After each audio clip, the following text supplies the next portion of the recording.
What's up, guys? Welcome to Mike's Bunker. Let's talk about some seasonal problems today. And one of the seasonal problems that we have on our hands is condensation inside of your trailer, getting the product wet and potentially causing the flame. In most cases, that is an issue when we deal with a paper product because that's highly visible and it's just so obvious. How condensation occurs in the trailer? Well, for condensation to occur, you need to have cold and warm touching together. So it can be many different ways. You can be traveling from north to south, especially this time of the year. Like in the winter, you will see less of that. In the summer, you're probably not even gonna ever see the condensation inside the trailer. But late fall, early spring, that's when the biggest problems start happening because down south here in Florida, you can be at 90 degrees. Nice and sunny, and you may go with that load all the way to Minneapolis or even somewhere further, and the difference in the temperatures will create that issue. There is also an issue if the product was kept warm. Let's say if you're getting loaded somewhere in North Wisconsin, Kimberly-Clark plant, for example, and you're getting those large rolls of paper, and if we are kept in the warehouse conditions with fairly warm temperatures, anywhere between, like 50, 60, maybe even 70 degrees. We load it up into your trailer and you start going down south. Condensation will occur almost immediately because that big roll of paper is going to work like a heater and it will create that perfect scenario for condensation to occur. So at the beginning, in that cold, it's not going to be as big of a deal because it's just going to become an ice. But once you're going to keep on going down south, it will turn into water. And man, I've seen some, huge bubbles of water on the ceiling of the trailer many times. Sometimes it gets so wet that, the walls of the trailer looks like a skating park. And, it's no joke. It can really cause a lot of damage to the product and to the paper. Now, let's talk about how can we avoid this. Couple of things. Number one, in my opinion, always avoid the problematic freight. Number two, inspect the trailer before you get loaded. After you get unloaded, make sure you don't see ice or water on the ceiling and the walls, especially this time of the year. You obviously should inspect the trailer every time, but like this time of the year, this is what you're going to pay attention to because, water is not always visible. You have to look for it. And, it's not the same as looking for a hole in the ceiling. Now you're looking for water droplets. If you see water droplets, maybe you got to do something about it before you pick up that load. Now, let's say you picked up a load that's problematic and you're going from cold weather into warm weather or vice versa. How can you avoid the condensation? Number one, you gotta, if you have vents in the trailer, keep that trailer vented.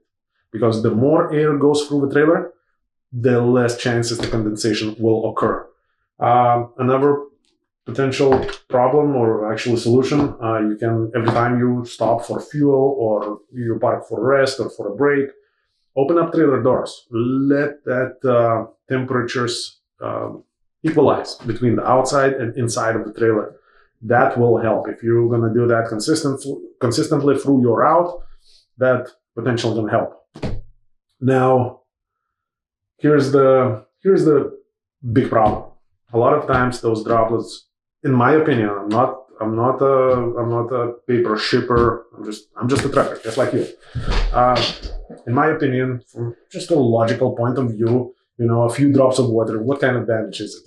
Is that even enough for a claim? But just hear me out. Here's what I see as a potential problems, and I see them turning into real problems sometimes. Those a few drops of water on the paper roll, most likely gonna cause the receiver. And when I say the receiver, in most cases it's the guy on the forklift. He just does his job. He just does what he is told to do. So if there is a water damage, he will write water damage.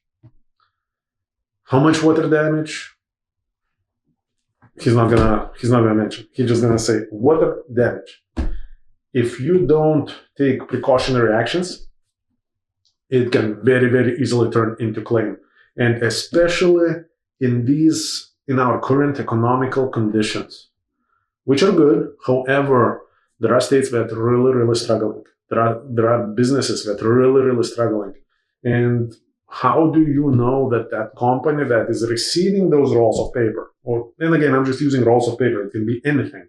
It can be, just a product packaged in the cardboard boxes. And now we have water damage on the cardboard boxes, absolutely no damage to the product. But if we mark it on the bill of lading that there is a water damage and we don't have any kind of proof what kind of water damage was it, it can be a huge, huge claim. And for some company that's on the last leg, that's hardly pushing their business into tomorrow and have a lot of financial challenges. And again, remember, it's not regular times. The times are very different right now. We don't want to give them an opportunity to make a claim because we are in a very bad position, we are very broke, and we see an opportunity and we just take it because those free load of goods that insurance is gonna just discard may pull them out of a big problem. But for you and me, it's actually a problem because that insurance claim will go against you and me, or whoever you work for, us, the trekkers. And if you didn't take no pictures, if you didn't let your dispatcher know in a timely manner, if you left the facility with just a bill of lading saying water damage, it's a problem. Take pictures. I want to see how much water damage is it. Is that just a few droplets or it's all soaking wet? But without pictures, without better statement and good information in a timely manner, there is no way for us to know. There is no way for you to prove anything later on.